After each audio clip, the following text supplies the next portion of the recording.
যে জনগণকে বলা হচ্ছে হিজবুত তৌহিদ মানুষের ঈমান নষ্ট করতে দাঁড়াইছে, এদেরকে উৎখাত করতে হবে। এটা তো ভাই মিথ্যা কথা। পরিকল্পিতভাবে উত্তরাতে একটা অরাজকতা সৃষ্টি করার জন্য তারা পায়তারা করছে। আমি তো এদেশের নাগরিক, তাই না? এদেশে বসবাস করা আমার নৈতিক মানবাধিকার। আমি যদি কোনো অন্যায় করি, সরকার আছে, সরকার দেখ। কিন্তু আপনারা মিথ্যা কথা বলে আমার বাড়িঘরে হামলা করবেন, আমার সদস্যদেরকে রাস্তাঘাটে হেনস্থা করবেন, এটা কিন্তু আমার আত্মরক্ষার অধিকার আছে। আমি কিন্তু পালাবো না। আমি কোথায় পালাবো? আমি ইন্ডিয়া যাব না, আমি ইংল্যান্ডে যাবো।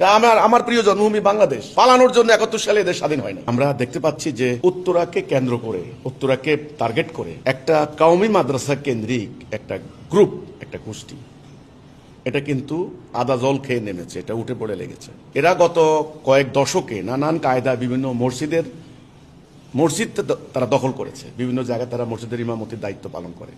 সব মসজিদ না, কিছু কিছু মসজিদে।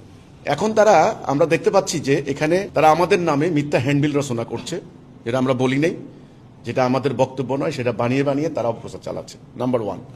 নাম্বার 2, মসজিদে তারা, এই মসজিদে মানুষ জুমার নামাজ পড়তে আসে মুসল্লিরা, এখানে তারা পালা করে বয়ান করছেন। আরে ভাই, জুমার দিনে মানুষ কোরআন হাদিসের বয়ান শুনবে, আল্লাহ রাসূলের কথা শুনবে।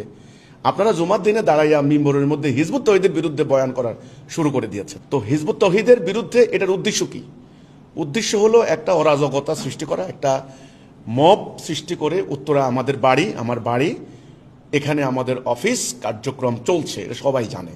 উত্তরা তো আমাদের কার্যক্রম নতুন না, আমাদের লক্ষ লক্ষ পত্রিকা, আমরা প্রতিনিয়ত উত্তরার প্রতিটা ব্যবসায়ী জানেন, প্রতিটা বাড়িওয়ালার কাছে আমাদের পত্রিকা আছে, হাজার হাজার বই। উত্তরায় আমাদের জামাত হয়, ঈদের জামাত। আমি এদেশের একজন আইন মান্যকারী নাগরিক। আমার বাক স্বাধীনতা, আমার মানবাধিকার বলতে একটা কথা আছে, কথা বলার অধিকার, সংগঠন করার অধিকার। তো আপনারা মিথ্যা কথা বলে মসজিদের মতো জায়গায় ব্যবহার করবেন, এটা আমি মনে করি অন্যায় হচ্ছে। ধর্মপ্রাণ মানুষের ঈমানকে ভুল খাতে প্রবাহিত করা হচ্ছে।